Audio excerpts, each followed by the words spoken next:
Well, it's Friday, and that means it's Friday fun. I'm a little distracted because Kraken just broke my fossil. He has a fish fossil, and Kraken knocked it off the... Beautiful detail. Beautiful, beautiful detail. I'll put in a picture of some of the detail that this fish scale fossil had. But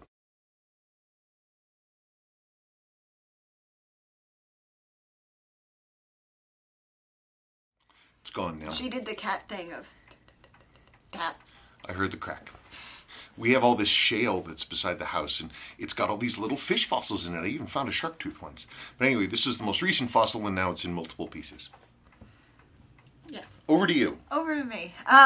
So last time you saw me, he said that he wanted me to pick out questions, which I did. Mm-hmm. So I guess I will read them now. Yes, read them. Okay. I have not pre-read these, so I don't know what she's going to say to me. Okay. From Lawrence G. Myers. Hey folks, have two questions regarding my 7549 7009 tuna. A watch you should remember since you completed servicing it for me not too long ago. Most of the 9 out of 10 quality tunas I have seen have a nice white lume on their hands and a buttery colored lume on their dials. Mine has white lume on the dial matching the hands. Is it unusual and will continued use give me the great buttery color? Secondly, being recently serviced and rebuilt quartz titanium watch, is it safe to get it wet? I am not talking about diving, swimming, or taking a shower with it, but I live in a sailing town and things get wet. The sun shines every day, but it rains every day. The worst thing I can think of is reaching underwater to retrieve a lost line rope or rinsing off salty water spray. I have never fallen overboard, so that event should be fairly unlikely. Thanks for your thoughts. Okay. Well, hi, Lawrence, Larry. How are you doing? Sure, of course I remember the watch. I talked to you a little bit about this, actually, in writing, but I didn't answer all your questions. The first thing we did talk about, which is the butter-colored lume on the dial versus the white of the hands. That's something we see with Seiko in dive watches only in like the mid-19... like 1976, 1977, we see it, or maybe even actually 1975 too, because we see it in the grandfather tunas, we see it in the 6306 divers, and we see it in the 6309 7040 40X divers, specifically on those like in 1977, and they came from the factory with that tan lume with the white hands. The golden tuna like yours, the lume is almost always the same color.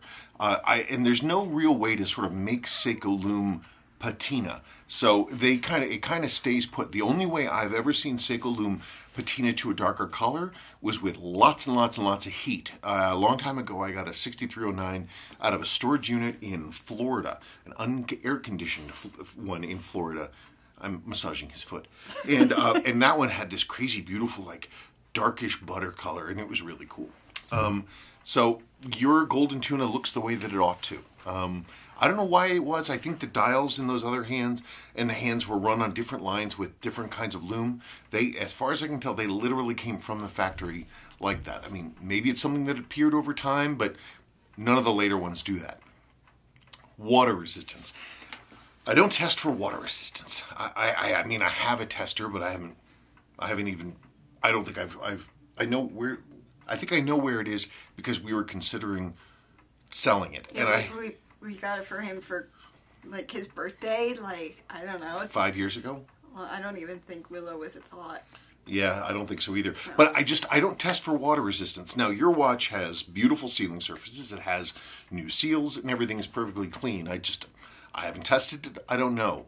If the day comes that I can get one of the new computerized dry testers, I will certainly consider doing more water testing. But there's a couple reasons. One, I don't like to encourage people to take their vintage watches into water. Two, there's a whole question of liability. There's liability insurance to cover a certificate of water worthiness, which I don't currently carry. And if we get one of these dry testers down the line, I will certainly consider that, but they're expensive. I mean, I just can't give you a yes or no on that. I can tell you that I consider seals important for dust exclusion, for keeping the internal atmosphere of the watch intact, keeping the lubrication in place. I'm just not a fan of putting things in the water. I mean, granted, it's a 600-meter diver, but I just don't have any information to give you that would be helpful. I'm sorry, Larry, that's not a good answer, but it's the only one I have. Okay. From David Pentecost. Great video as always. Based on your videos, I have acquired a 7548-7000 and put it on an Uncle Seiko Z199. Great combo. I also have a 7838-7000, but I don't have a suitable band for it. This watch has hidden 20mm lugs with the original band starting out at 23mm to meet the body of the watch. I haven't had any luck finding an original band or anything similar. I am not worried about originality, as I am more interested in wearing the watch than it being a collector's piece, but I would like something that fits the watch, including the 23mm starting with, and looks good. Do you have any suggestions? Oh, I don't know. The problem with Seiko is that when they designed their watches, it wasn't just the watch head. They designed the whole watch, if it had a bracelet, as basically as a single piece. It was they complemented each other. Seiko was very serious about their bracelets. With the 7A series bracelets, especially with those hidden lugs, they tended to use. There isn't a lot of clearance in there. They're really they're tight. And so not a lot of, like a standard bracelet really isn't going to work very well. I can't think of an example right now. I don't even know that I have one that would work on that. So it's tough. But the reason is that Seiko created the watches as a whole piece with the bracelet in place. I mean, I could dig through my box of bracelets, but honestly, I don't believe that I would have anything. The best bet probably is to set up a recurring search on like eBay for that particular 7A model and to see if you can come up with a dead example that still has its bracelet. That's pretty much what I would do in your situation. Okay. From Dean Parks. I have a 4520-8000 Grand Seiko from September 1968. It runs at approximately plus or minus 0.5 seconds per day. I bought it from my son as a way to help fund an overseas holiday for him. Unfortunately, it's not 100% as far as the dial goes. The movement is amazing, hands spot on. Is there an avenue to access good dials? By the way, your channel is great. Sorry to ramble. Response not demanded. Well, you're getting one anyway. Seiko parts, especially things like dials, that's tough. That's tough. It's one of the things I always say is that is you want to start with the Seiko, you want to start with the cosmetics because they're the hardest things to deal with. And in many cases, the damage, if it's there, it's there permanently. It's never going to stop. And so that's a tough one. So I guess what I would say is let me see a picture of it. Send me a picture of it. But it's real typical that it's very, very rare for dial damage to be reversible in any way. Seiko's dials and watch dials generally do not react well to damage, and they tend to not really be able to be made better in any easy way that I'm aware of. The only other thing to do is to have them reprinted, but the quality is never going to be great, not like the originals. So there's no source for NOS parts at all. I mean, Seiko stopped making parts for all these things decades ago. In some cases, Seiko stopped making spare parts when the watches were still in production. They certainly do that today. So not very helpful, but you can send me a picture if you'd like. It's the stupidest thing. That Seiko doesn't make their parts. We've talked about it many times, but it's like if I have an Omega that needs something, and then you could go and find the something for my Omega. And with Seiko, I have people asking me about parts, and I'm like, I'm sorry. Oh yeah, well it's like it's one of the examples I always think of. I have a Swiss chronograph that has a lander on 48 movement in it. It was made in 1937, I believe. And I can literally go to like the Jules Burrell website and I can order the movement parts for it. I can order most of the parts for that movement. They're still produced today. That movement hasn't been produced in almost 80 years, and they still can get the parts. Seiko is still making the 7C movement family today. They've been making it since 1986, 31 years. I can't get parts from it for Seiko at all. Like, Seiko's been making this thing forever. They won't even replace the movement if it goes bad. I don't know what the philosophy is behind this, but, you know, it is what it is. It's one of the reasons I spend so much time scouring the world for parts. Very frustrating. Throwaway culture want you to buy a new watch. Yeah, it's true. Mm-hmm. Okay, this one was from Mike Mills. It was on the 7606 dress watch video. He says, "Hey, nice watch. I was wondering why Seiko placed the watches on their sides in the sales boxes and why now they do not. Thank you."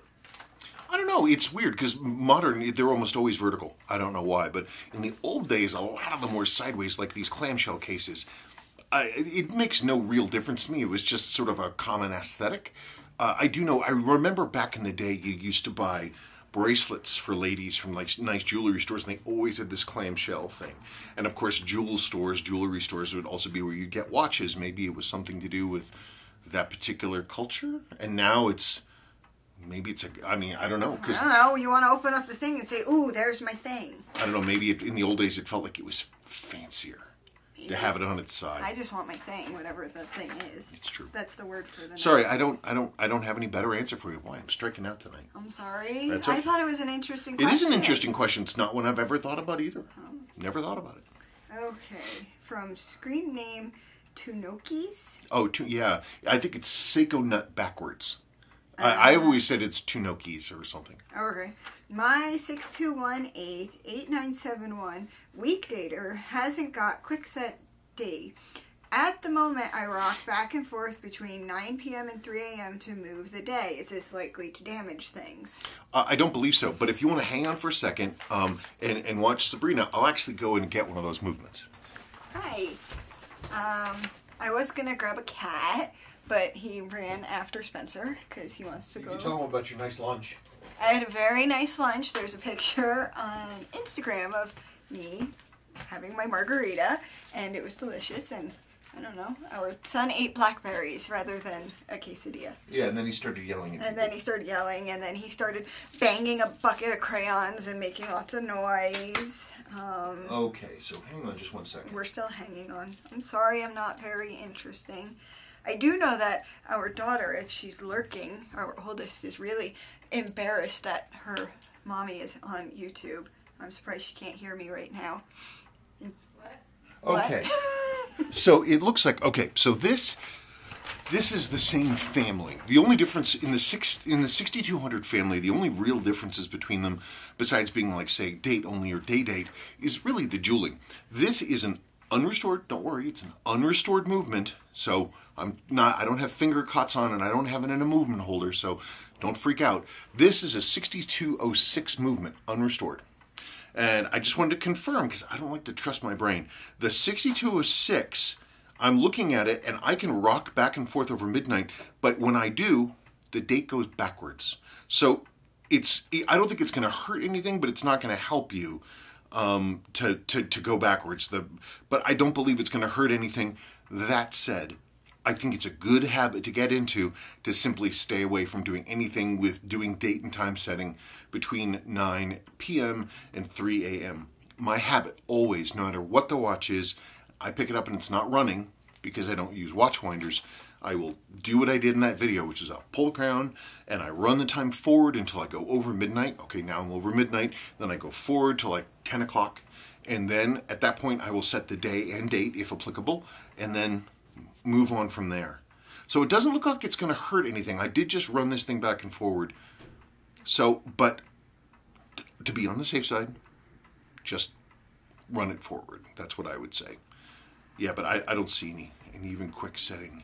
Why don't you put it up to the camera? Sorry. Well, because unlike that movement, the 7606 movement, that one, when you do the quick setting, the date wheel goes backwards, and it pushes backwards against the date driving assembly, which is this.